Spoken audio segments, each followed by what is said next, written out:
Hello class, तुमचं सर्वांचं स्वागत आहे अचिव्हर्स अकॅडमीमध्ये. तर आजच्या लेक्चरमध्ये आपण काही 3 फेज इंडक्शन मोटरचे MCQs बघणार आहे. 3 फेज इंडक्शन मोटर, ठीक आहे. कन्सेप्ट आपण ऑलरेडी कवर केले. तर ॲडिशनल MCQs जे की मागच्या ESCच्या JEEच्या EEच्या एक्झामला आलेले ते आपण आज बघणार आहे, ठीक आहे. त्याआधी तुम्हाला सांगणार की कोणकोणते पॉईंट्स तुम्ही प्रिपेअर करा 3 फेजमध्ये. RMF रोटेटिंग मॅग्नेटिक फील्डचा कन्सेप्ट करा, यावरती एक क्वेश्चन येतं. दुसरा जो इम्पॉर्टंट पॉईंट आहे याच्यामध्ये, त्यामध्ये कन्स्ट्रक्शन आहे. कन्स्ट्रक्शनमध्ये तुम्ही 2 टाईपच्या मोटर करा. स्लिप रिंग इंडक्शन मोटर, ज्यामध्ये 3 स्लिप रिंग यूज करतो आपण. दुसरे असते स्क्वेरल केज इंडक्शन मोटर, ज्यामध्ये रोटर बार असता, वाइंडिंग नसते, आणि rotor bar permanent short circuit केलेले असते बाय युजिंग एंड रिंग.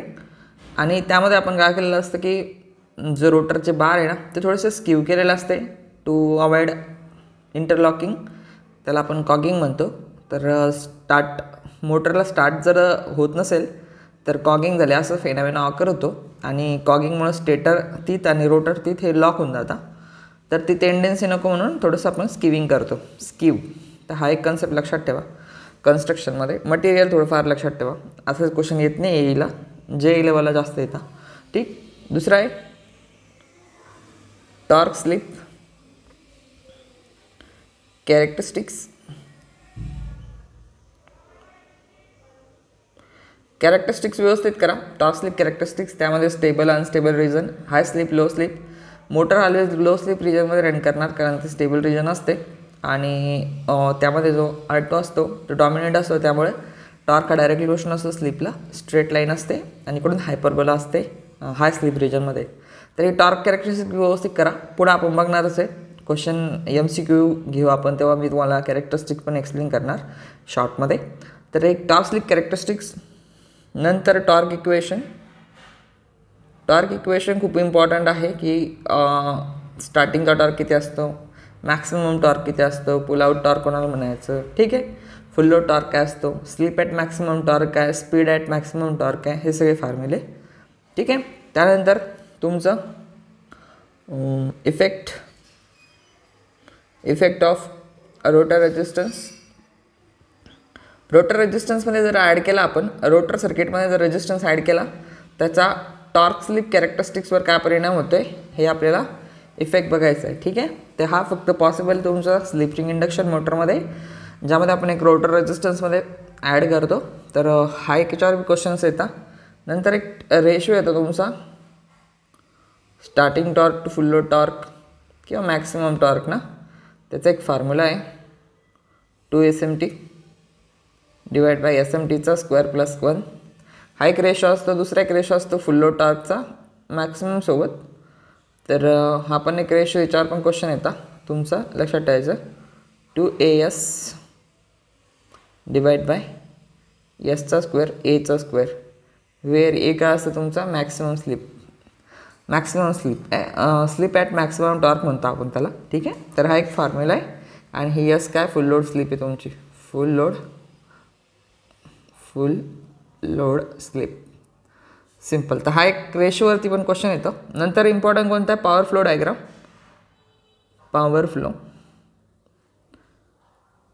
यामध्ये तुम्ही पॉवर, इनपुट पॉवर काय असते, इनपुटला पॉवर येणार स्टेटरला, त्यानंतर स्टेटरमध्ये लॉसेस होणार, मग जी एअर गॅप पॉवर असणार ती इनपुट असणार रोटरला, रोटरमध्ये काही कॉपर लॉस होणार, slip multiplied by PAG air gap power. मग मेकॅनिकल पॉवर डेव्हलप होणार, मेकॅनिकलमध्ये थोडेफार लॉसेस होणार, फ्रिक्शन आणि विंडेज लॉस, आणि जे आउटपुटला असणार शाफ्ट टॉर्क, जे बी असणार शाफ्ट ला जे आउटपुट पॉवर आहे, मेकॅनिकल आउटपुट पॉवर, ते आउटपुट पॉवर असणार. मग यामध्ये इफिशियन्सी विचारता, कॉपर लॉस विचारता कधी कधी रोटरचा. तर अशा क्वेश्चन्सच्यावर खूप बनता, तर ते पण आपण कवर करणार आहे पॉवर फ्लो डायग्राम, ठीक आहे. त्यानंतर तुमचं स्पीड कंट्रोल पण व्यवस्थित करा. आणि नंतर आहे स्टार्टर. याच्यावर पण डायरेक्ट क्वेश्चन येतो की किती फॅक्टरनं करंट कमी होणार. स्टार डेल्टा स्टार्टर असेल, त्यानंतर ॲडो ट्रान्सफॉर्मर स्टार्टर असेल. ते स्टार्टरमध्ये तुम्हाला डायरेक्ट एक क्वेश्चन येतो की इतका करंट आहे स्टार्टिंगला, मग तुम्ही रेजिस्टन्स ॲड केला किंवा मग थोडंसं ट्रान्सफॉर्मेशन रेशो चेंज केला ऑटो ट्रान्सफॉर्मरचा तर कितीनं करंट कमी होणार, टॉर्क कितीनं कमी होणार, हे रिलेशन व्यवस्थित चार्ट बनवून ठेवा. बस तेवढं स्टार्टरवर एक क्वेश्चन येतो. तर काय नाही 15-20 मिनटाचं काम आहे. तेवढं चार्ट बनवून घ्यायचा, रेडी करायचा, खतम. ठीक. त्यानंतर तुमचं आहे ना स्पेशल ते आहे ना डबल केजची जी मोटर आहे, डबल केज मोटर, ते पण थोडंसं करायचं आहे. आणि थोडंसं सर्कल डायग्रामबद्दल वाचून घ्यायचं आहे. सर्कल डायग्रामवर क्वेश्चन चांगले बनतात जेव्हा कॅल्सी अलाउड असते. इथं कॅल्सी अलाउड नाही. सर्कल डायग्रामचं थोडंसं बेसिक बघा की एक्स ॲक्सिसवर कोण आहे, वाय ॲक्सिसवर कोण आहे, है ना. आउटपुट टॉर्क लाईन काय असते, ठीक आहे. कॉपर लॉस काय असतो, नो लोड कॉपर लॉस काय असतो. तर सिम्पल थोडंसं बघून घ्या सर्कल डायग्राम, जास्त डिटेल करायची गरज नाही. हा कंप्लीट सिलेबस आहे. याच्या बाहेर तुम्हाला काही क्वेश्चन्स विचारत नाही. तर हे मेन टॉपिक करायचे तुम्ही. जस्ट याचे प्रिव्हियस सर IAS करा. आपल्या आता ESC म्हणतो ना आपण त्याला, ती करा. त्या लेवलला असिस्टंट इंजिनिअरचे क्वेश्चन म्हणता. गेटचे करायची गरज नाही. गेटचे करायचे तर 1 मार्क्स करा फक्त, 2 मार्क्सची करायची गरज नाही आहे. ठीक आहे. तर ही लेवल असते. तर हा टोटल हा सिलेबस आहे. हा सिलेबस कवर करा, मोर दॅन इनफ आहे. याच्या बाहेर काही क्वेश्चन्स तुम्हाला पडणार नाही. ठीक आहे. कारण की सिलेबस इतका मोठा आहे तुमचा, तर तुम्ही मेन टॉपिकच कवर करा. 2 तास असतं आपल्याला, त्यात पुरा पेपर अटेम्प्ट होणं पॉसिबल नाही आहे. तर टार्गेट ठेवा की मेन पॉईंट आपण विसरणार नाही. सगळ्यात सब्जेक्टचे मेन टॉपिक कवर करून घ्या. ठीक आहे. आणि मेन टॉपिक कवर केल्याच्या नंतर काय होणार तुम्हाला की मग तुम्हाला एक फिलिंग येणार की आपला अभ्यास कंप्लीट झाला किंवा नाही, है ना. इनकम्प्लीट आहे, कंप्लीट आहे अभ्यास. तर बस एवढंच तुमचं स्टँडर्ड ठेवा की हे क्वेश्चन आपले अटेम्प्ट होत आहे का, किंवा नसेल अटेम्प्ट होत काही, पण मग त्याचं मागचा आन्सर बघितलं तुम्ही तर तुम्हाला जर कळतही असेल तर तुम्ही म्हणू शकता की तुमचा बऱ्यापैकी अभ्यास झाला आहे. ठीक आहे. इथपर्यंत करा, बाकी काही करायची गरज नाही. ओके. तर काही MCQ बघूया आपण. तर MCQकडे जाऊ आणि त्याच्यातच आपण कन्सेप्ट कवर करायचा ट्राय करू. मॅक्सिमम कन्सेप्ट आपण कवर करायचं ट्राय करू. कॅरेक्टरिस्टिक हे ते. ठीक आहे. त्यानंतर बघा आता पहिला क्वेश्चन आहे, 3 phase 50 Hz 4 pole induction motor has slip. तर इथं फ्रिक्वेन्सी दिली आहे तुम्हाला 50, पोल तुम्हाला 4 दिले. तर लक्षात ठेवा याच्यातून सिंक्रोनस स्पीड तुम्ही डायरेक्ट काढता आली पाहिजे. पार्टच करून घ्या 120 F. तर इथं काय आहे, 4 पोलला हे 1500 RPM येते. हे पार्ट राहू द्या तुम्ही. ठीक आहे. हे बघा पोल आपले इवन नंबर असतात. 2 पोलला ही 3000 असते 50 Hzला, 4 पोलला 1500 असते, 6 पोलला 1000 आणि 6 पोलची झाली. 8 पोलचे जर तुम्ही बघितले तर 750, 10 पोलचे बघितले तर 600. हे ना 2-3-10पर्यंत तरी फ्रिक्वेन्सी लक्षात ठेवा. फ्रिक्वेन्सी आणि 50 Hz फ्रिक्वेन्सी इंडियाची कॉन्स्टंट आहे. त्यामध्ये तुम्ही जर पोलचे जर बघितलं तर 2, 4, 6, 8, 10 एवढं लक्षात ठेवा. हे पार्ट पाहिजे तुमचे, म्हणजे तेवढा तुमचा टाईम वाचला ना तर तो गोल्डन टाईम असणार आपल्या एक्झाममध्ये. 10 सेकंद जरी वाचले तरी. ठीक. ते आलं 1500 RPM. त्यानंतर 4% स्लिप आहे आपली. तर स्लिप दिली आहे तुम्हाला 0.04. Okay. Wien the output induction motor has slip 0.04 Wien output is 25. Okay. Output दिलं आहे आपल्याला पी आउट पॉवर फ्लोचा क्वेश्चन आहे 25 किलोवॅट. ठीक आहे. तर फ्रिक्शन लॉस दिला आहे तुम्हाला. फ्रिक्शन लॉस दिला आहे तुम्हाला किती, फ्रिक्शन लॉस आहे 300 वॅट. ओके.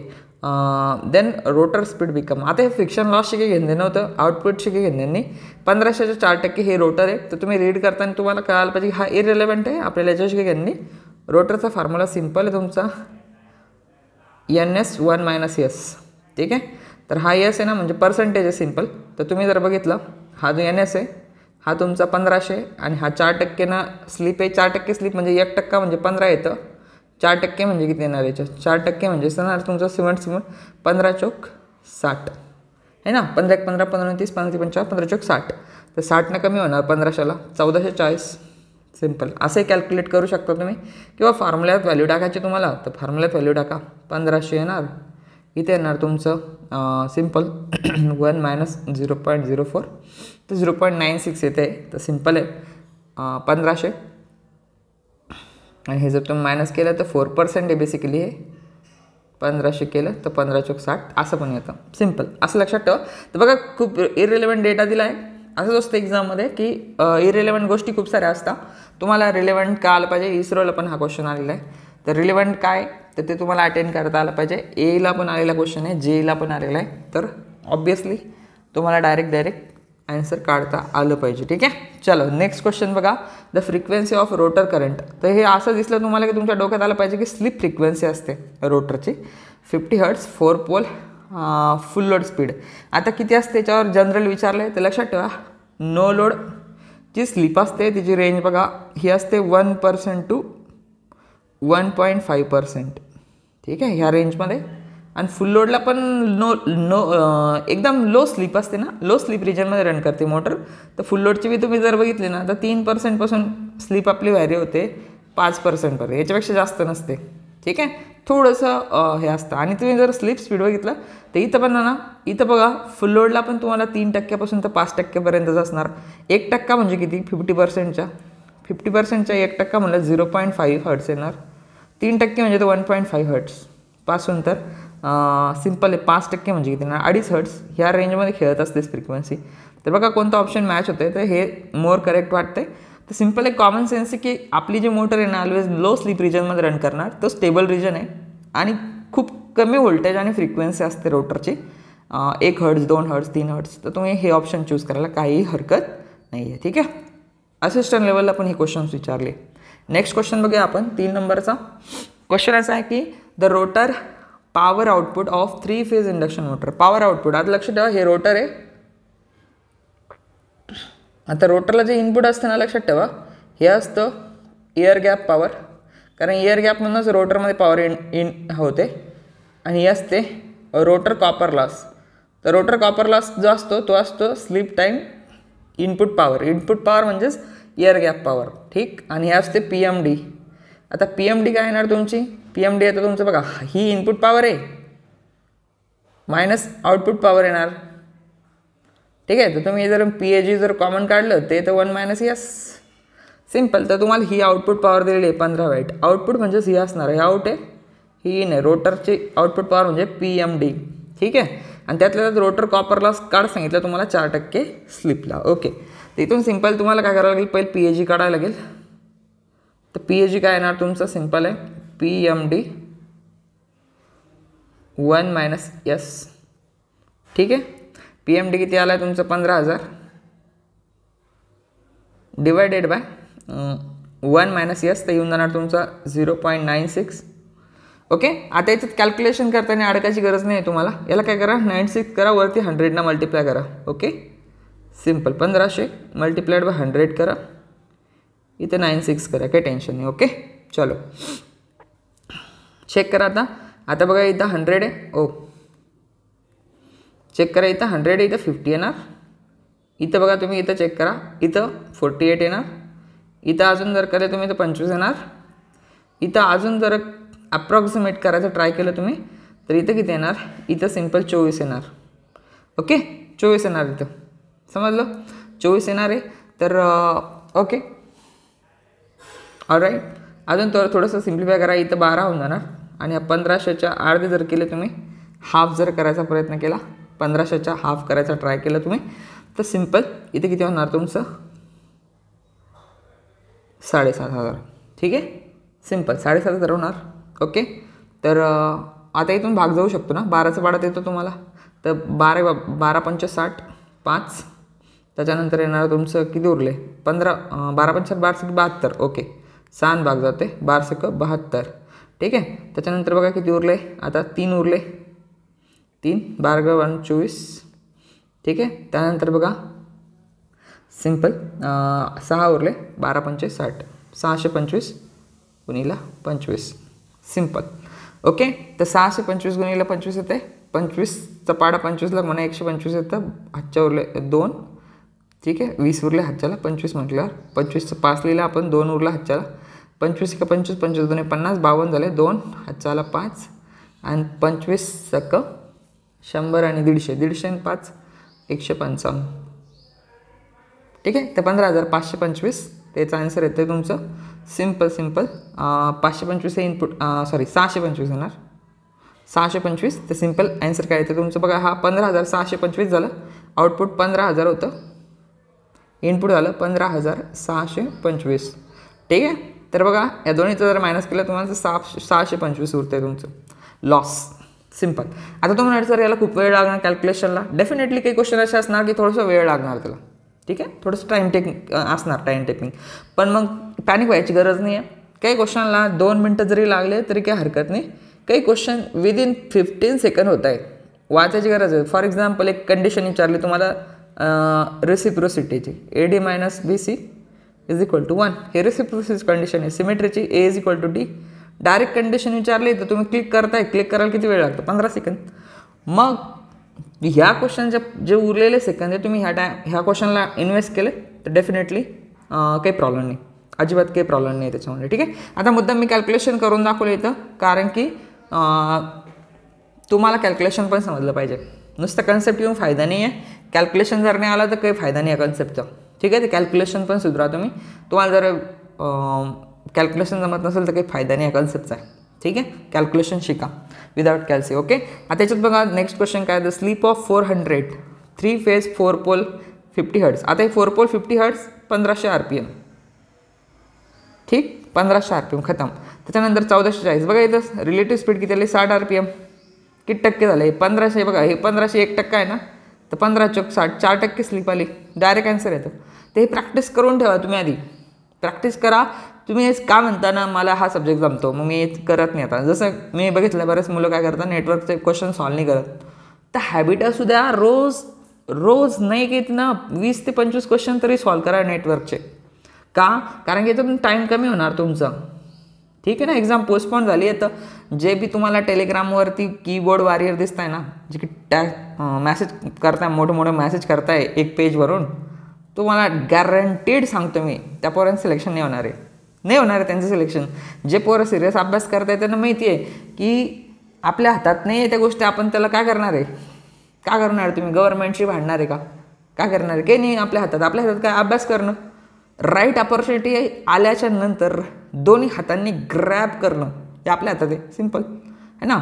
आणि सिलेबस इतका मोठा आहे आपला की इतका मला आणि कळत मुलांना कधी वेळ मिळतो हा. आणि कोणती पोरं ज्यांचा अभ्यास झालेला आहे इतका, ज्यांचा अभ्यास झाला होता ते तर लागून गेलं ना ऑलरेडी. लागले ते 190मध्ये लागले, 490 जनकोमध्ये लागले, महानगरपालिकेत लागले, काही नगर परिषद लागले.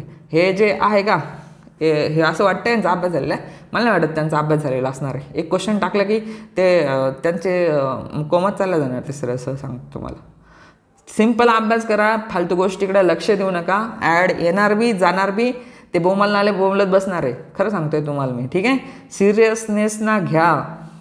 डेट कधी येऊ शकते, डेटचं काय, डेट उद्या पडणार ना, आता मेसेज पडणार संध्याकाळी तुमच्या टेलिग्राम ग्रुपवर की 15 दिवसांनी एक्झाम आहे का तुम्ही रेडी? मी म्हणत नाही की अभ्यास तुमचा होईल, अभ्यास तर कधीच नसतो होत. इवन आता 2 वर्ष जरी पुढे गेले एक्झाम तरी अभ्यास नाही होणार. एक्झाम तर व्हायला पाहिजेच, पण आपल्या हातात आहे का? ठीक आहे, ट्विटर ट्रेन करताय पोरं, ठीक आहे, मग तिथं ट्विट करायला पाहिजे तुम्ही, तेवढा वेळ द्यायलाच पाहिजे. पण फालतूमध्ये तेच विचार करत राहणं काय मिळणार आहे त्याच्यावरून? त्याच्यापेक्षा अभ्यास करा ना. यात तुम्ही सॉल्व करा, 20-25 करा, येतं ना तुम्हाला, ठीक आहे. तुम्हाला नेटवर्कचे थेरम जमतात तरी सॉल्व करा ना. काही ना काही नवीन इनोव्हेटिव्ह होणार, कशा अशा व्हॅल्यू पाठ होणार तुमच्या. आता मला कळते ना, ह्याच्यात बघा 60 आलं आहे ना, तर 4%. यातनं बघा 15 5 75 आलं, तुम्हाला कळून जाते 5% स्लिप आहे 15च्या पाड्यात. 1000ला बी तसंच आहे ना, 1000चं काय आहे ना, 10% 1% आहे. 10 म्हणजे 1% RPM आहे ना, तर 4% स्लिप दिली तर 940 तुम्हाला सर 960 येऊन जातं. 6% स्लिप दिली तर तुम्हाला कळून जातं की 940 म्हणजे 60 RPM रिलेटिव्ह स्पीड असणार. सिम्पल. तर हे असं कळतं तुम्हाला प्रॅक्टिस झाल्याच्या नंतर. Okay, all right, simple. नेक्स्ट क्वेश्चनकडे जाऊया आपण. तर नेक्स्ट क्वेश्चन बघा काय म्हणतोय, in a induction motor the ratio of rotor copper loss and input given by. आता मी तुम्हाला सांगितलं पॉवर फ्लो डायग्राम. पॉवर फ्लोमध्ये एवढंच लक्षात ठेवा, हे जे रोटर असतं ना ह्याच्यावर खूप जास्त क्वेश्चन पडतं. बघा हा खूप इम्पॉर्टंट पॉईंट आहे हा. इथं बघा, हा रोटरला इनपुट जे आहे ना एअर गॅप पॉवर असते. रोटरमध्ये जो कॉपर लॉस असतो ना तो PCU म्हणतो आपण त्याला कॉपर लॉसला, तर तो असतो SPAG. स्लीपवर डिपेंड आहे ना, कारण याच्या दोघांमध्ये हे बघा, हे जे का हे इलेक्ट्रोमॅग्नेटिक टॉर्क आहे. इलेक्ट्रोमॅग्नेटिक टॉर्क हा असतो ना, हा सिंक्रोनस स्पीडला रन होतो NS ला. आणि हा मेकॅनिकल डेव्हलप पॉवर आहे ना, ही रन होते एन आरला. मग तुम्ही जर इथं ओमेगा एस बघितला तर तो असतो 2 पाय एन एस डिवाइड बाय 60. आणि इकडे जर ओमेगा आर बघितलं ना, हा 2 पाय एन आर असतो, कारण हा फिजिकल रोटेशन आहे. एन आरना रन होतो ना रोटर रन होणार. मेकॅनिकल पॉवर डेव्हलपमेंट झाली म्हणजे ओमेगा आरला रन होणार. मग दोघांचा डिफरन्स ही स्लीप असते, कारण की याच्यामध्ये लॉसेस आहे ना, तो लॉस हा स्लीप आहे. स्लीप म्हणजे दोघांमध्ये जो डिफरन्स पडला आहे तो मुळात लॉसेसमुळेच पडला आहे ना. जो रोटर माग आहे असिंक्रोनस मशीन आहे, कशामुळे माग आहे? कारण की तिथे लॉस झाला आहे. रोटरकडे पॉवर जाताना स्टेटरकडूनच जाते ना, जाता जाता लॉस झाला आहे. फॉर एक्झाम्पल बघा, ही इनपुट पॉवर आली स्टेटरला, किती आली? 40,000 आली आहे ना, 40 kW. याच्यातली 2 वॅट लॉस झाली, किलोवॅट आहे ना. इथं उरले 38. हे 38 रोटरला इनपुट आहे. मग रोटरमध्ये पण काही लॉस होणार, एक गेली तिथं 37 येणार ना, ऑब्व्हियसली 37 येणार, कमी येणार.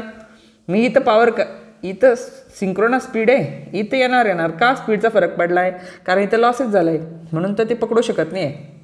अदरवाईज त्याला त्या रोटरला पकडायचं आहे ना, स्टेटरला रिलेटिव्ह स्पीड कमी करायची आहे अकॉर्डिंग टू लेन्सला, ॲक्शनला रिॲक्शन, सिम्पल. ओके. मग इथं जर तुम्ही बघितलं तर हा इथं जी स्पीड आहे ती येणार आहे, इकडं जे बघितलं तुम्ही एन एस आहे, दोघांमधला डिफरन्स स्लीप आहे. म्हणून इथं बघा तुम्ही आता 3 जर तुम्ही पॉवर इथं चेक केला, इनपुटला ही पॉवर आहे एक, इथं लॉस झाला आहे दुसरी पॉवर, आणि तिसरी मेकॅनिकल डेव्हलप झाली. तर तिघांचा जर रेशो घेतला तुम्ही तर पहिली पॉवर बघा PAG आहे, ही इनपुट आहे रोटरचं. दुसरी पॉवर आहे लॉस, कॉपर लॉस, ती आहे तुमची SPAG. आणि तिसरी जी पॉवर इकडून चालली ना 1 2 पॉवर फ्लो बघा, इनपुट लॉसेस आणि आउटपुट, तर सिम्पल आहे, ती आहे तुमची PAG 1 - S, input minus output. बघा इनपुट काय PAG आणि मायनस SPAG, तर PAG कॉमन काढला 1 - S येणार. आता याला जर तुम्ही रेशो काढला आणि PAGना डिवाइड केलं याला, कारण रेशो चेंज होत नाही, कशाना डिवाइड करा, मल्टिप्लाय करा, तर सिम्पल तुम्ही जर इथं कॅन्सल केलं तुम्हाला काय भेटतं? 1 हे रोटर इनपुट झालं, यस हे रोटर लॉस झाला, आणि 1 - S झालं रोटर आउटपुट. इनपुट लॉस आणि रोटर इनपुट, खतम, फुल स्टॉप. याच्यानंतर हा कन्सेप्ट तुमचा अजिबात चुकला नाही पाहिजे, ठीक आहे. फुल स्टॉप, एकदम क्लिअर करून दिलं आहे मी आता. याच्यापेक्षा मला नाही वाटत कोणी सोपं शिकवलं असेल म्हणून, ठीक आहे. चलो डन. आता बघा काय म्हणते, in a induction motor ratio of rotor copper loss, ठीक आहे, SPAG हा ratio of rotor copper loss. Rotor input म्हणलं आहे, ठीक आहे, इनपुट घ्या, PAG कॅन्सल झालं, फक्त S उरणार. आज जर तुम्हाला विचारलं असतं ratio of rotor copper loss to the rotor output, मग 1 - S PAG केलं असतं ना तुम्ही, तरी PAG कॅन्सल झालं असता, S/1 - S आलं असतं, सिम्पल, हे आलं असतं, ठीक, समजलं. किंवा मग विचारलं असतं की rotor output 1 - S PAG, rotor input PAG, मग 1 - S बी आलं असतं. सगळे आन्सर पॉसिबल होते, पण तुम्हाला विचारलं काय त्याच्यावर डिपेंड असणार. तर हा खूप महत्त्वाचा रेशो आहे, हा लक्षात ठेवा, खतम, ठीक. नेक्स्ट बघूया आता. नेक्स्ट बघा काय म्हणते, slip ring of an induction motor is usually made of slip ring बनलेली असते फॉस्फरस ब्रांचची, ठीक, खतम झालं. याच्या बाहेर काही येत नाही. किती स्लिप रिंग लागतात? तर 3 लागतात, खतम.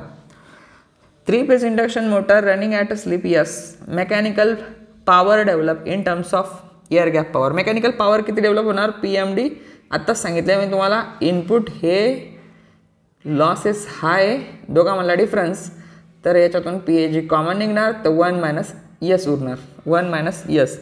तर हे S-1 आहे म्हणून हा कटला, हा येणार 1 - S P air gap, done, ठीक आहे. तर ऑप्शन नंबर C असणार आपला mechanical gross mechanical power develop, ठीक आहे. AJE दोन्ही पण एक्झामला हा क्वेश्चन आलेला आहे, ओके, ऑलराईट. तर 8 नंबरचा क्वेश्चन बघूया. 4 पोल 50 हर्ट्ज. आता हे दोन्ही दिसले की तुम्हाला कळून जायचं की डोक्यात ठेवायचं की 1500 RPM आपली सिंक्रोनस स्पीड असणार, ऑपरेटेड ॲट 5%. 5% म्हणजे 15 1%, 15 5 75 ही रिलेटिव्ह स्पीड असणार, लक्षात ठेवा. NS - NR ही असणार आपली 75. तर काय विचारलं? Frequency of induce EMF, frequency किती असणार? तर फ्रिक्वेन्सी विचारली रोटरची, तर formula S supply frequency, slip frequency. तर पर्सेंटेज कसं लिहिणार तुम्ही? 5 / 10, सॉरी 100 लिहा, कारण की पर्सेंटेजमध्ये दिले ना, आणि मल्टिप्लाइड बाय 50 करा, तर इथे येणार 1 2 त्याच्यानंतर हे होणार 2.5 हर्ट्स. सिम्पल आन्सर येणार ऑप्शन नंबर सी. लक्षात ठेवा, रोटरची जी फ्रिक्वेन्सी असते, करंट असू द्या व्होल्टेज, ती असते स्लिप फ्रिक्वेन्सी. रिलेटिव्ह स्पीडमुळे इंड्यूस EMF झाला आहे ना, तर सिम्पल आहे, जी स्लिप असणार, रिलेटिव्ह स्पीड असणार, तेवढाच EMF तिकडे इंड्यूस होणार आपला रोटरमध्ये. सिम्पल, त्याची फ्रिक्वेन्सी कमी असते, मॅग्निट्यूड पण एकदम कमी असतं. ठीक, चलो 9 नंबरचा क्वेश्चन आहे, the speed at which maximum torque occur of 3 phase induction motor. Okay, the speed at which maximum torque occur 3 phase induction motor can be व्हॅरिड. तर जी स्पीड आहे तुमची मॅक्सिमम टॉर्कची, तर त्याचा फॉर्म्युला आहे तुमचा NS1 - च्या जागी टाकतो आहे SMT टाकायचं. आणि हा जो SMT आहे, स्लिप ॲट मॅक्सिमम टॉर्क, याचा फॉर्म्युला आहे, ही कंडिशन आहे मॅक्सिमम टॉर्कची, स्लिप ॲट मॅक्सिमम टॉर्क ही असते R2 / X2. ठीक, तर त्याच्यात सांगितलं आहे की तुम्ही कसा हा व्हॅरी करणार है ना. तर सिम्पल बघा, तुमची ना टॉर्क स्लिप कॅरेक्टरिस्टिक्स अशी असते. सिम्पल, हा तुमचा स्टार्टिंग टॉर्क असतो, हा तुमचा मॅक्सिमम टॉर्क असतो. आणि हा मॅक्सिमम टॉर्कचं जे इक्वेशन असतं तुमचं Ke2² 2x2. हा रेजिस्टन्सवर डिपेंड नाही, याचा मॅग्नेट्यूड चेंज नाही होणार, पण जिथं टॉर्क डेव्हलप झाला आहे ज्या स्पीडला, त्या स्पीडचा फॉर्म्युला आहे R2 / X2. ही स्लिप आहे, इथून तुम्हाला स्पीड पण भेटणार आहे SMT काय असणार आपले सिंक्रोनस स्पीड 1 - SMT. ठीक आहे, तर सिम्पल आहे, तुम्ही जर रेजिस्टन्स ॲड केला तर ही व्हॅल्यू वाढणार. तर इथं बघा, स्टार्टिंगला स्लिप 1 असते, इथं 0 असते ह्या केसला, तर इकडे शिफ्ट होणार आपला, आणि हा अशा पद्धतीनं कॅरेक्टरिस्टिक्स येणार. ठीक आहे, तर बघा इकडे वाढला आहे तुमचा रेजिस्टन्स. जर तुम्ही ॲड केला, बघा SMT काय येणार तुमचा, SMT येणार R2, आणि एक एक्सटर्नल रेजिस्टन्स ॲड केला तुम्ही, तर डेफिनेटली व्हॅल्यू वाढणार. न्यूमरेटरची, डिनॉमिनेटरची कॉन्स्टंट आहे, तर हा कॅरेक्टरिस्टिक इकडे शिफ्ट होणार. तुम्ही स्टार्टिंगला पण SMT ऑप्टेन करू शकता. फॉर एक्झाम्पल, तुमचा व्हॅल्यू 1 आली पाहिजे स्टार्टिंगला जर ऑप्टेन करणे, तर maximum slip at maximum torque 1 आली पाहिजे. मग 1 कशी येणार, ती समजा X2ची व्हॅल्यू तुमची 4 ओहम आणि R2 तुमचा 1 ओहम. तर तुम्हाला माहिती आहे SMT काय, SMT तुमचा R2 / X2, या दोघांचा रेशो 1 आला पाहिजे. त्याचे 1 नाही आहे, ते 4 आहे, खाली 4 आहे, तर वरती 1च आहे. तुम्हाला ॲड करावं लागेल R एक्सटर्नल. किती ॲड करावं लागेल, हे दोन्ही मॅच करावं लागेल, तर 3 ॲड करावं लागेल. 3 ओहम ॲड केला तर हा 4 झाला, 4 / 4 1. तर स्टार्टिंगला तुम्ही मॅक्सिमम टॉर्क ऑप्टेन करू शकता. This is the condition for starting torque at maximum torque at start.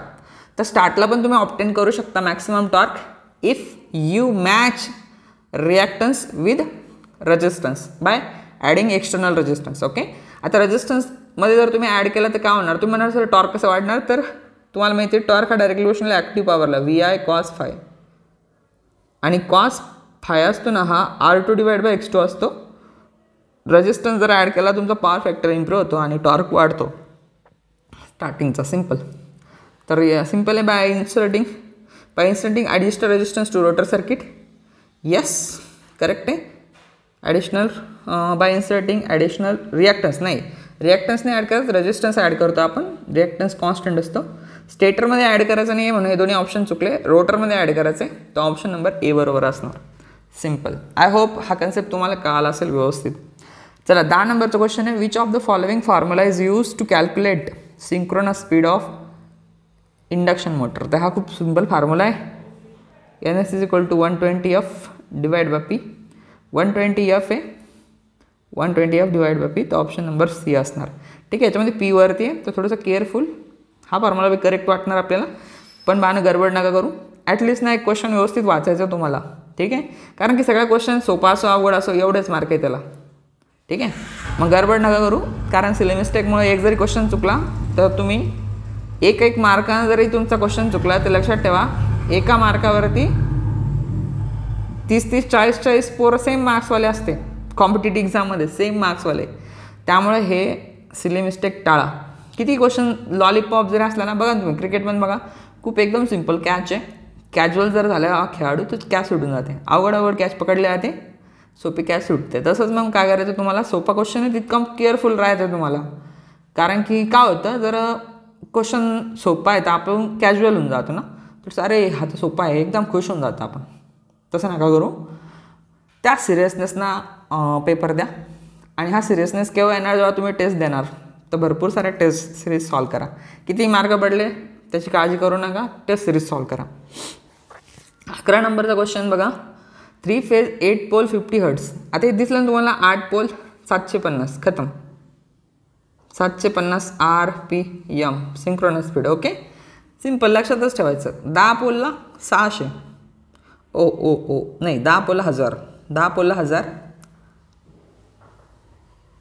नाही 6 पोलला 1000 येणार आणि 8 पोलला येणार तुमचे हे. ओके 10 पोलला 600 येते. राईट बरोबर 750 बरोबर आहे. Induction motor run at 600 RPM. Okay तर रिलेटिव्ह स्पीड किती आली मग तुमची बघा 750. कॅल्क्युलेट स्लिप सांगितली आपल्याला, ते NS - NR divide by NS है ना. तर सिंपल आहे बाण काय ना, वरती येणार 150 डिवाइड बाय 750 है ना. 15 × 15 15 × 75 1/5 0 पॉईंट येणार 10.2 येणार. हे सिंपल ऑप्शन नंबर C येणार. ठीक आहे तुम्ही चेक करून घ्या एकदा, कधी माझी पण सिली मिस्टेक होऊ शकते, तर तुम्ही पण कमेंटमध्ये सांगून द्या, मी करेक्शन करून टाकेन एखाद्या वेळेस. ठीक आहे तसं मी शक्यतो नाही करत रॉंग, पण फ्लोमध्ये होऊन जातं. मी ना हे बघून नाही करत क्वेश्चन बघून नाही करत, कारण की मला कळायला पाहिजे की तुम्हाला की माझा अप्रोच कसा आहे. अदरवाईज बघून केल्यावरती काही फायदा नाही. स्पॉन्टेनियस माझी काय रिॲक्शन असेल, मी काय करतो क्वेश्चन काढतो आणि मग सॉल्व करतो ना, त्यामुळं. ठीक आहे ते एरर शक्यतो मी नाही करत एरर अटेम्प्ट, पण होऊ शकतो काही प्रॉब्लेम नाही. ठीक आहे चला पुढं बघा काय म्हणते. 3 फेज 4 पोल आहे 50 हर्ट्स सरळ 1500. Induction motor rotor resistance. Okay rotor resistance दिला आहे तुम्हाला 0.02 ओहम पर फेज. ठीक आहे त्यानंतर बघा स्टँड स्टील रिॲक्टन्स म्हणजे X2 दिला आहे 0.5 ohm. Calculate the speed at which maximum torque occur. Okay maximum टॉर्कचा फॉर्म्युला काय, मॅक्सिमम स्पीडचा काय फॉर्म्युला आहे NS1 - SMT slip at maximum torque. Simple. आता हे सिंक्रोनस स्पीड तर तुम्हाला मी ऑलरेडी 1500 काढली आहे. तर SMT काय येणार तुमचे बघा, हा R2 आहे 0.02 डिवाइड बाय 0.05. ओके तर आता इथून आपण जर काढली स्लिप तर बघा काय येते. पहिले काय करू आपण याला SMT काढून घेऊ. बघा SMT येणार तुमची 0.02 ना, तर 2 × 10⁻⁻² करू आपण याला, आणि हे 5 × 10⁻⁻1 करू, तर हे किती येणार 0. बघा 20 झाले आता, तर 4 येणार. हे 0.4 हा वरती गेला, तर 10⁻⁻1 उरणार, कारण हा प्लस होणार ना, ते एक उरला म्हणजे 0.04. 4% स्लिप आली, 4% आली ना, खतम आहे. तर 4% म्हटल्यावर काय येणार, सिंपल आहे तुमचं येणार तुमचा 15 × 15 15 30 15 55 15 × 60 60 मायनस करा 440 येणार, 1440 येणार. सिंपल. ठीक आहे 15 चौक 4% लक्षात ठेवा. 4% 1% म्हणजे किती 15, 4% म्हणजे 15 15 15 30 55 15 × 60. सिंपल. 60 मायनस करून टाका, नाही जमत व्हॅल्यू पुट करा. चला काही टेन्शन नाही.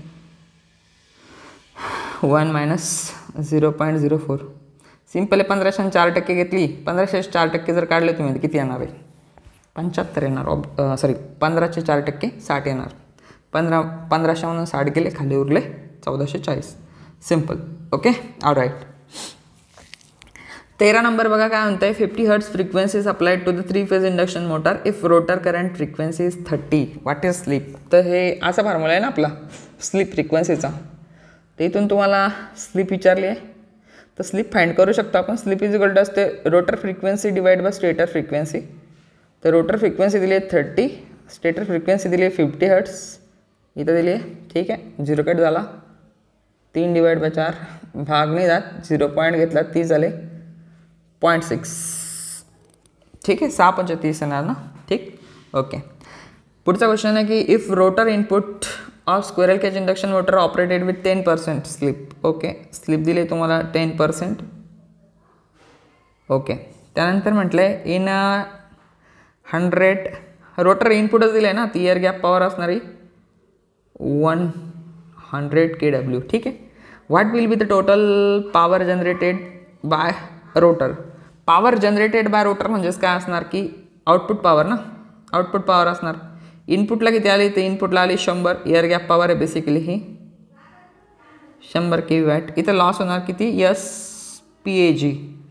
SPAGला मग किती हे बघा 10% येणार, तर 10% म्हणजे 100 मल्टिप्लाइड बाय इथं पण 100 येणार, तर 10% पॉवर गेली म्हणजे 10 जाणार ना, 10 किलो वॅट गेली, 100 किलो वॅट म्हणले 10 गेले तर 90, इथं ऑब्वियसली 90 किलो वॅट आउटपुट येणार, जनरेट होणार ना, पॉवर जनरेट झाली म्हणजे डेव्हलप झाली, simple. Power generate word change होता, तर ग्रॉस मेकॅनिकल पॉवर डेव्हलप आहे, त्याचं 90 येणार इन शॉर्टमध्ये. ठीक, okay, good question.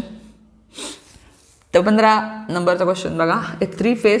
In a three phase induction motor slip speed. Okay, तर इकडं लक्षात आहे स्लिप काय असते, NS - NR divide by NS. तर ही जर इकडं मल्टिप्लाय केलं ना, SNS, याला स्लिप स्पीड म्हणतात. स्लिप स्पीड ते असते NS - NR.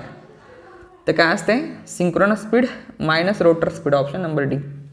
ठीक, त्याला स्लिप स्पीड म्हणतो आपण.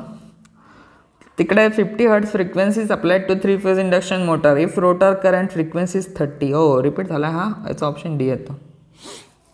Okay, the speed of rotating magnetic field RMF ना, RMFची स्पीड लक्षात ठेवा, RMFची स्पीड असते synchronous speed 120F divide by P. याचं मॅग्नेट्यूड असतं 3/2 φm. रिझल्टंट मॅग्नेट्यूड आणि हे कॉन्स्टंट असतं, हे चेंज नाही होत. तुम्हाला सर चेंज का नाही होत, कारण की बघा R हाय, नंतर Y हाय आणि B हाय, तर बघा एक कमी होतोय दुसरा वाढतोय. बघा हा कमी व्हायला लागला तर हा वाढतोय, हा कमी व्हायला लागला हा वाढतोय, तर हे कॉन्स्टंटच राहतं. लक्षात ठेवा, रिझल्टंट फ्लक्स आहे ना 1.5 टाइम्स φm कॉन्स्टंट असतं मॅग्नेट्यूड, पण नेचर कसं असतं, रोटेटिंग असतो. मॅग्नेटिक फील्ड रोटेट होती पण कॉन्स्टंट मॅग्नेट्यूड असतं. कुठेही चेक करा, कॉन्स्टंट असतं मॅग्नेट्यूड, म्हणून आपल्या मशीनमध्ये युनिक डायरेक्शनल टॉर्क प्रोड्यूस होतो. मोटर आपले सेल्फ स्टार्ट असते.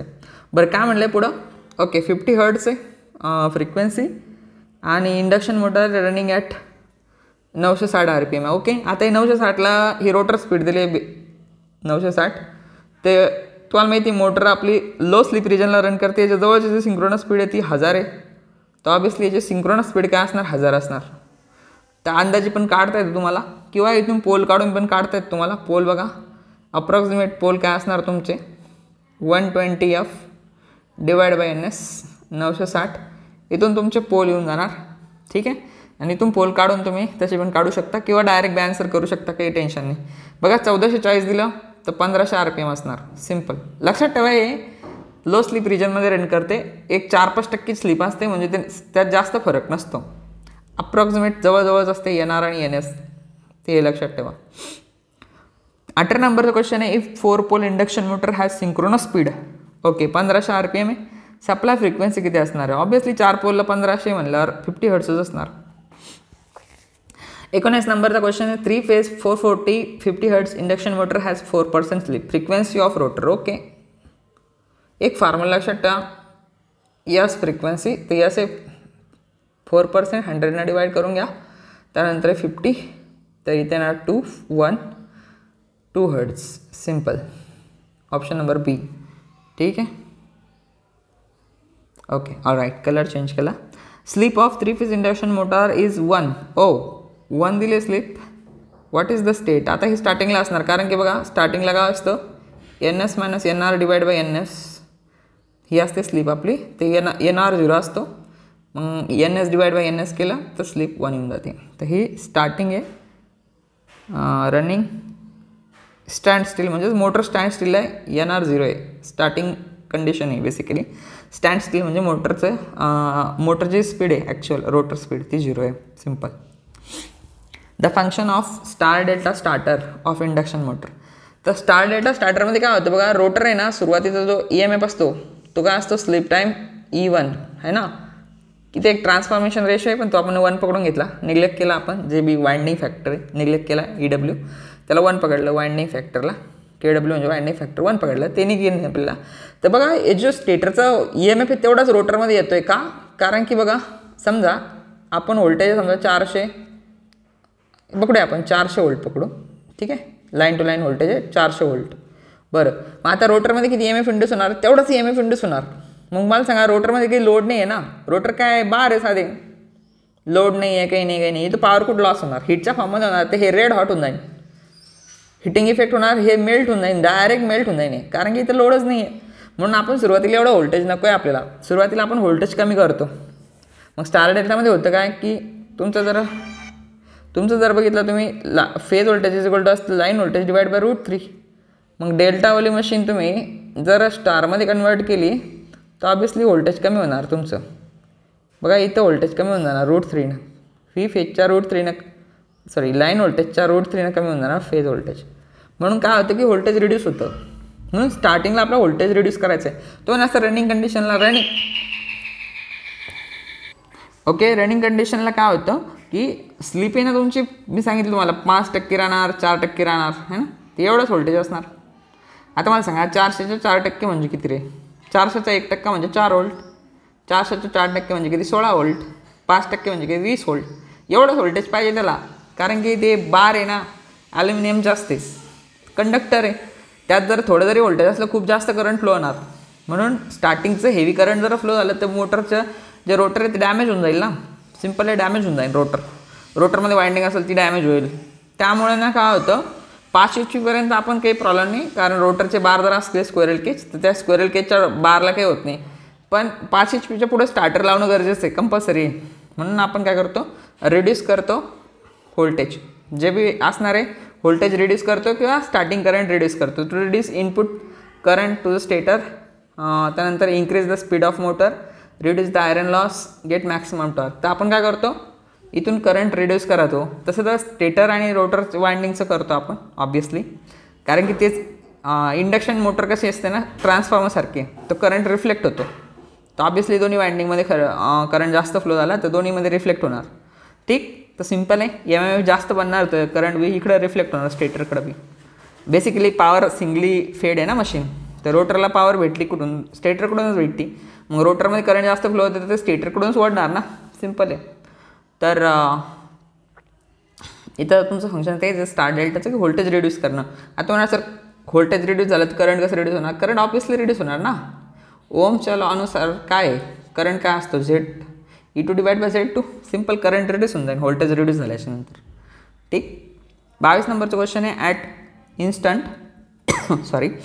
इन्स्टंट ऑफ स्टार्टिंग स्लिप किती असते, तो 1 असते. 23 नंबरचा क्वेश्चन आहे which statement out of following is a wrong statement with regard to induction motor. तर पहिलं statement auto transformer starter is costlier than DOL, obviously correct. Auto transformer थोडं महाग येतं पण मोठ्या मशीनसाठी वापरतो आपण. DOL starter is use motor up to 5 HP, हे करेक्ट स्टेटमेंट आहे. 5 HP पर्यंत यूज करतो आपण DOL. Auto transformer starter is use to motor up to 2 HP, up to नाही म्हणतात, अबव 2 HP असतं, पण ठीक आहे. पुढचं स्टेटमेंट वाचूया आपण. आता हे पण एवढं काही करेक्ट नाही आहे, कारण की हायर मोटरसाठी वापरतो आपण, अप टू नसतं, अबव 2 HP असतं. ठीक आहे, 20 HP किंवा 40 HPच्या अबव वापरता आहे auto. Star delta starter connect motor first in delta and time, हे तर एकदम रॉंग आहे. ठीक आहे, म्हणून आता तुम्ही कधी कधी करायचं की तुम्हाला 2 रॉंग वाटणार, तर मोर रॉंग कोणतं आहे ते बघायचं तुम्हाला. ठीक आहे, कधी कधी कन्फ्युजन असणार 2 ऑप्शनमध्ये, तर MCQमध्ये हेच करायचं तुम्हाला की मोर रॉंग कोणतं. आता याच्यात बघा तुम्ही सरळ म्हणते की स्टार्टिंगला बेसिकली जे स्टार डेल्टा स्टार्टर नाही, याच्यात समजून घ्या थोडंसं. स्टार डेल्टा जे स्टार्टर असतं ना याच्यामध्ये ना हे डेल्टा डिझाईन मशीनसाठी असतं. म्हणजे डेल्टा मशीनला आपण काय करतो स्टार्टिंगला स्टार करतो. आता लक्षात कसं ठेवायचं बघा, स्टारमध्ये स्टार्ट करायचं, हा शब्द ज्याच्यात स्टार्टिंगला स्टार कनेक्शन असणार आणि रन कंडिशनमध्ये असणार डेल्टा. म्हणून ही मशीन डेल्टा डिझाईन मशीनसाठीच हे स्टार्टर ॲप्लिकेबल आहे. सिम्पल. तर लक्षात ठेवायचं, यानं काय म्हणतं की स्टार्टिंगला डेल्टा असतं, नाही इथे एकदम रॉंग आहे ना, सरळ रॉंग आहे. म्हणून याचा आन्सर येणार ऑप्शन नंबर D. ठीक आहे, ऑप्शन D असणार याचा आन्सर. Okay, all right. 24चा आन्सर बघा आता.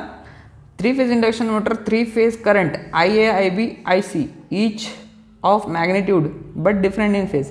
120 डिग्री असते याचा फेज डिफरन्स, हे तुम्हाला माहिती आहे. Maximum torque in 3 phase induction motor depends on. आता हे Tmaxचं एक्सप्रेशन आत्ता अगोदरच लिहिलं होतं, ते असं तुमचं K E2चा स्क्वेअर डिवायडेड बाय 2x2, x2चा स्क्वेअर नाही येतं, Kची व्हॅल्यू असते 180 divide by 2π NS. Electromagnetic torque हा.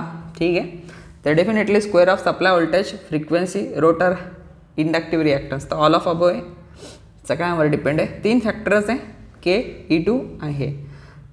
Okay, square of supply voltage आहे. फ्रिक्वेन्सी हा रिॲक्टन्स फ्रिक्वेन्सीवर डिपेंड आहे ना. बेसिकली हा 2πfL असतो ना, तर फ्रिक्वेन्सीवर तर डिपेंड असणारच. Okay, in 3 phase induction motor starting torque will be maximum. Okay, in 3 phase induction motor starting torque will be maximum. स्टार्टिंगचा टॉर्क किती असतो? स्टार्टिंगची स्लिप असते 1. स्टार्टिंगला स्लिप किती असते? 1. तर स्टार्टिंग मॅक्सिमम टॉर्कची जी स्लिप आहे R2/X2, तर ह्या दोघांचा रेशो 1 आला पाहिजे. त्यासाठी ह्या दोन्ही व्हॅल्यू सेम पाहिजे. हा इकडं मल्टिप्लाय केला तर दोन्ही सेम होणार. नसेल सेम तर तुम्हाला एक रेजिस्टन्स ॲड करायला लागेल याच्यामध्ये, त्याला आपण R एक्सटर्नल म्हणतो. दोन्ही मिळून हे करायला लागेल. फॉर एक्झाम्पल X2ची व्हॅल्यू आहे 0.15 आणि R2 दिला आहे तुम्हाला 0.10, तर 0.05 ॲड करायला लागेल ना, तेव्हाच तर हे 15 होईल. हा एक R एक्सटर्नल झाला, सिम्पल. तर तुम्हाला जर R एक्सटर्नलची व्हॅल्यू पाहिजे किती ॲड करायचं आहे, तो येणार हा X2 आणि R2 या दोघांमधला जो डिफरन्स आहे तो आपला R एक्सटर्नल येणार. तर सिम्पल आहे, ऑप्शन नंबर बी येणार. R2 आणि हा X2 मॅच झाला पाहिजे. तो नाही मॅच झाला तर तुम्हाला याच्यात काय करावं लागेल, या दोघांमधला जो डिफरन्स आहे तोच तुम्हाला R एक्सटर्नल ॲड करावं लागेल.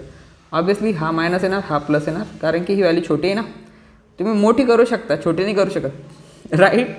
रेजिस्टन्सला छोटं कसं करणार बे? रोटर बाहेर आहे त्याचा रेजिस्टन्स कसं काढून घेणार? ॲड करू शकता तुम्ही. एक्सटर्नल रेजिस्टन्स ॲड करू शकता, काढून नाही शकत. काढणार कसं त्याला? जरा डोकं लावा जरा पोरांनो, इंजिनियर आहे तुम्ही.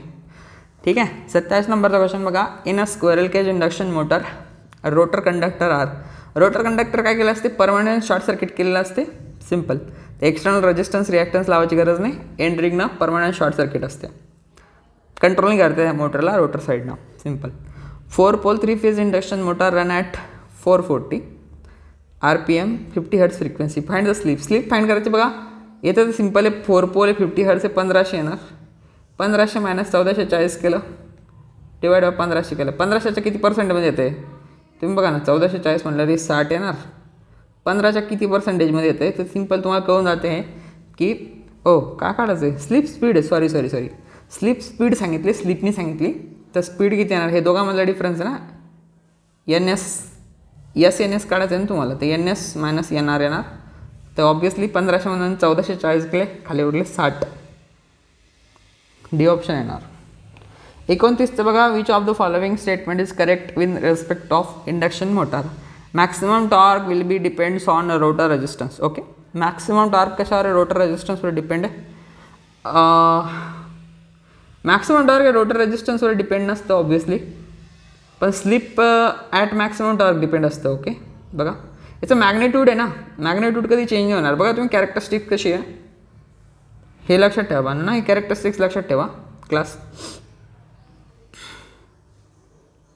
ही कॅरेक्टरिस्टिक्स आहे. इथे जर तुम्ही बघितलं ना, या कॅरेक्टरिस्टिक्समध्ये बघा टॉर्कचं इक्वेशन काय असतं? के यस E2चा स्क्वेअर X2 डिवाइड बाय R2चा स्क्वेअर यसचा स्क्वेअर X2चा स्क्वेअर. स्टार्टिंगला ही व्हॅल्यू खूप मोठी आहे, तर आपण हे R2 निग्लेक्ट करू शकतो. वरती येणार यस, खाली येणार यसचा स्क्वेअर.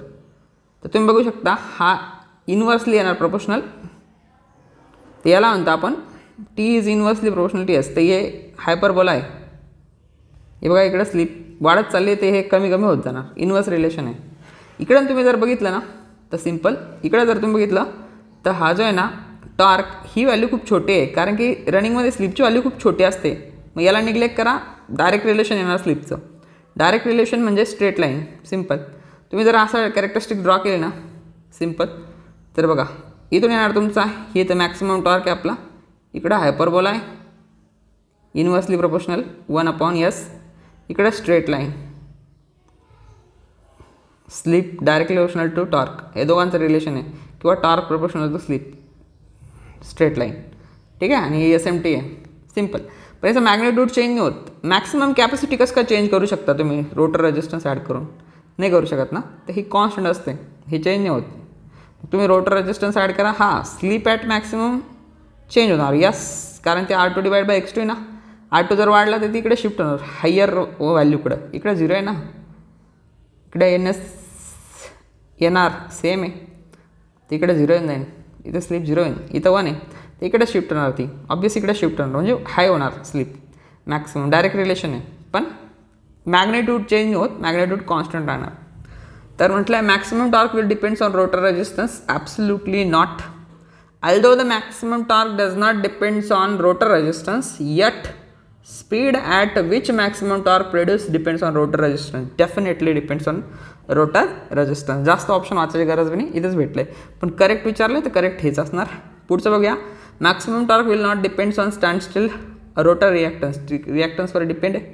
हे नाही म्हणते, चुकलं आहे. Slip of induction motor decrease as torque increase. Slip of induction motor decrease. Slip decrease होणार, टॉर्क इन्क्रीज झाल्यावर. तसं नाही व्हायला पाहिजे. ॲक्च्युअली काय व्हायला पाहिजे माहिती का? हे बघा, स्टेटमेंट रॉंग आहे, सांगतो मी तुम्हाला. बघा, जर लोड वाढला ना तर स्पीड कमी होणार. ऑब्वियस नॅचरल आहे. मग स्पीड कमी होणार ना.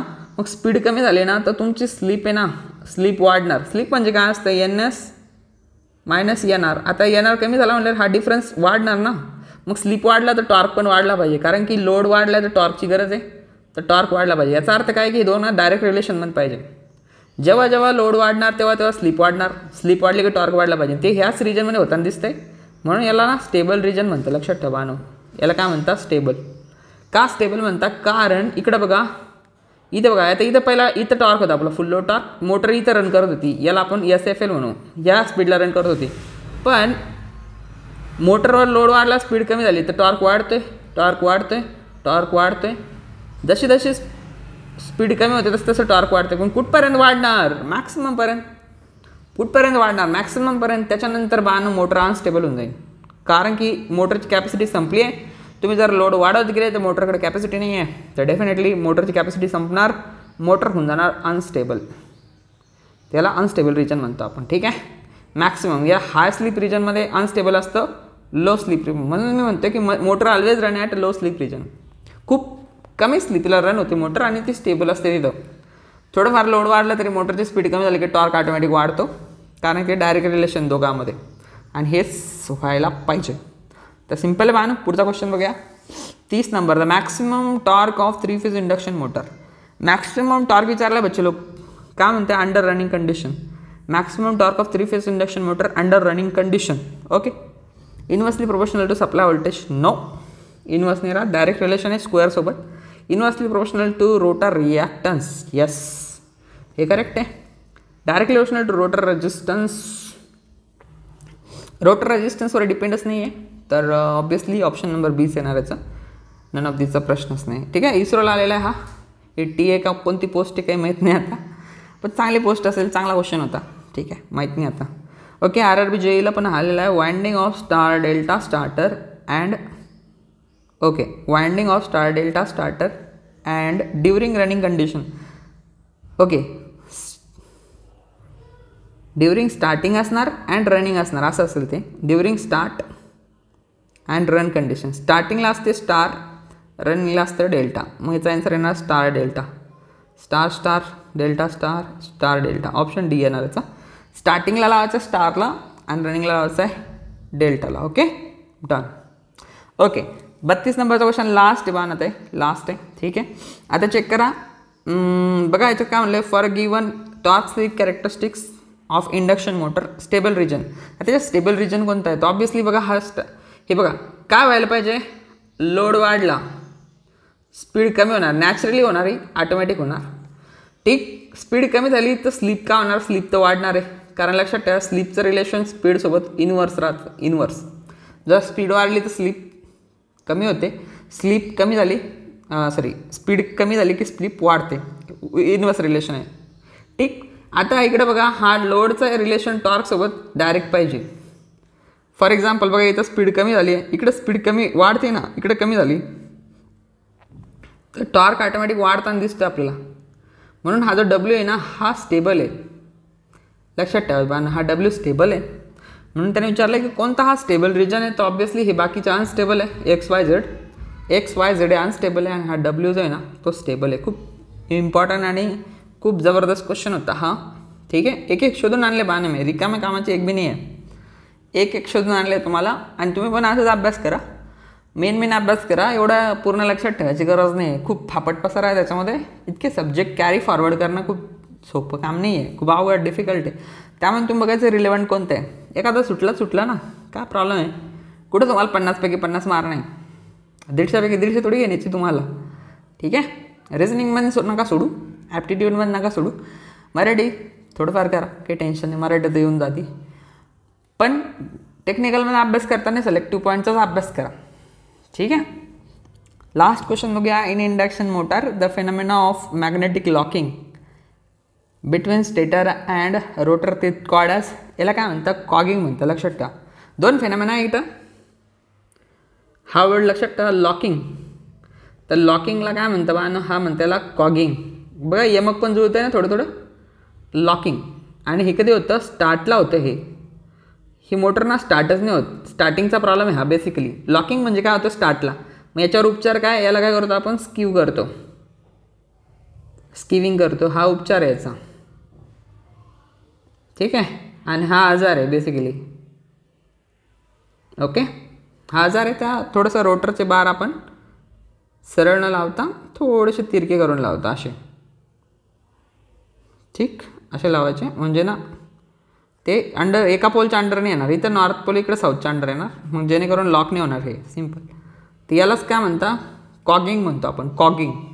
आता जो क्राऊल आहे ना, हा रनिंगचा फेनॉमेना आहे, रनिंगचा. क्राऊल करणं म्हणजे काय रे, रेंगणे. लहान मुलं असताना बारीक बारीक ते रेंगता बघा असं गुडघ्यावर. यात काय होतं की आज 7th ऑर्डर हार्मोनिक्समुळे ना जी मोटरची स्पीड आहे ती कमी होऊन जाती. Synchronous speed divided by 7. समजा सिंक्रोनस स्पीड 1500 डिवाइड बाय 7, ते स्पीड कमी होते आणि मोटरना हळूहळू फिरायला लागते, रेंगायला लागते, है ना. आवाज येते, हमिंग नॉईज, आणि हळूहळू फिरायला लागते. म्हणजे मोटर फिरणार, मोटर स्टॉप नसणार. ह्या केसमध्ये कॉगिंगमध्ये फेल होऊन जाते मोटर, फेल टू स्टार्ट. मोटर स्टार्टच नाही होत, फिरतच नाही, नुसती हम करते, हम करणार. ठीक, हे कॉगिंगमध्ये होतं, स्टार्टिंगचा फेनॉमेना आहे. हा रनिंग कंडिशनमध्ये हा कशामुळे होतो, हा हार्मोनिक्समुळे होतो, हार्मोनिक्स. आणि स्पेशली कोणता, तर हा 7th ऑर्डर हार्मोनिक्स. हा खूप डॉमिनंट हार्मोनिक्स आहे. आणि हा 7th ऑर्डर हार्मोनिक्समुळे काय होतं, मोटर क्राऊल करायला लागते. क्राऊल म्हणजे कमी स्पीड होऊन जाते, मोटर फिरता फिरताच हळूहळू फिरायला लागून जाते. ही टेंडन्सी होऊन जाते मोटरमध्ये. का, कारण की याच्यामध्ये एक टॉर्क डेव्हलप होतो, हार्मोनिक टॉर्क. तर त्याची स्पीड असते ns/7. बस इतकी इन्फॉर्मेशन इनफ आहे. Thank you very much. हा व्हिडिओ शेअर करा मित्रांसोबत. जबरदस्त अभ्यास करा, जास्त टेन्शन घेऊ नका. ज्या गोष्टी आपल्या हातात नाही आहेत त्याबद्दल विचार करू नका. हाच टाईम आहे डिफरन्स क्रिएट करण्याचा. सिलेक्शन आणि रिजेक्शन हा डिफाईन करणारे हा टाईम पिरियड. तर हा टाईम पिरियड, हा जी लाईन दिसते तुम्हाला, हे बाण स्टेबल आणि हे अनस्टेबल. तुम्हाला सांगतो की जे मुलं याच्यात अभ्यास करणार ते इकडं असणार, सिलेक्शन आणि रिजेक्शन. इकडचे रिजेक्शनवाले. तर सिम्पल आहे, ह्या पिरियडमध्ये अभ्यास करा, थोडंसं घाम गाळा.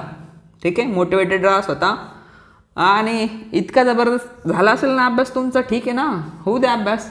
असं ते मला नाही वाटत कोण जगात असेल की त्याचा अभ्यास झाला आहे. रँक 1वाला बी नाही म्हणत की माझा अभ्यास झाला आहे. समुद्र आहे हा. तर रिलेव्हंट पॉईंट कीप रिवाईज करा.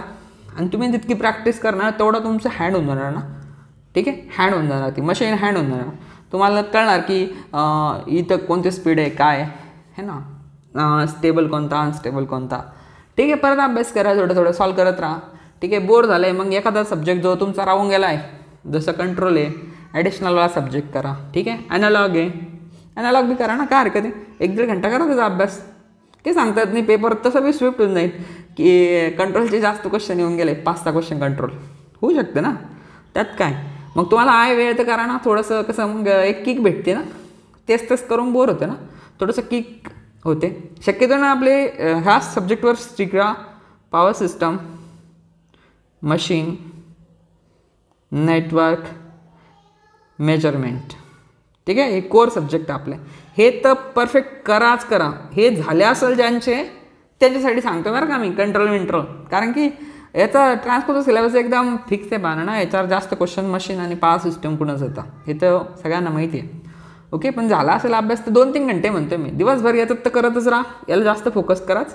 1-2 घंट्यात एक लेक्चर करा ॲनालॉगचं. ठीक आहे, BJD करून टाकायचं, थोडं किक भेटतं ना. सो नवीन वाटतं काहीतरी नवीन, चला हे शिकतो आपण, लर्न करतो आहे. ते इंटरेस्ट राहतो. नॉन टेकचे सॉल्व करा. नॉन टेकचं कसं असतं, जितकं तुम्ही सॉल्व करणार तेवढं तुमचं टायमिंग कमी होणार. ठीक आहे. आणि नॉन टेकच किंग मेकर आहे, नॉन टेकच सिलेक्शन देणार तुम्हाला. ठीक आहे. चला, थँक्यू व्हेरी मच. भेटूया नंतर लाईव्ह सेशनमध्ये एखाद्या. Thank you. Bye bye. Take care.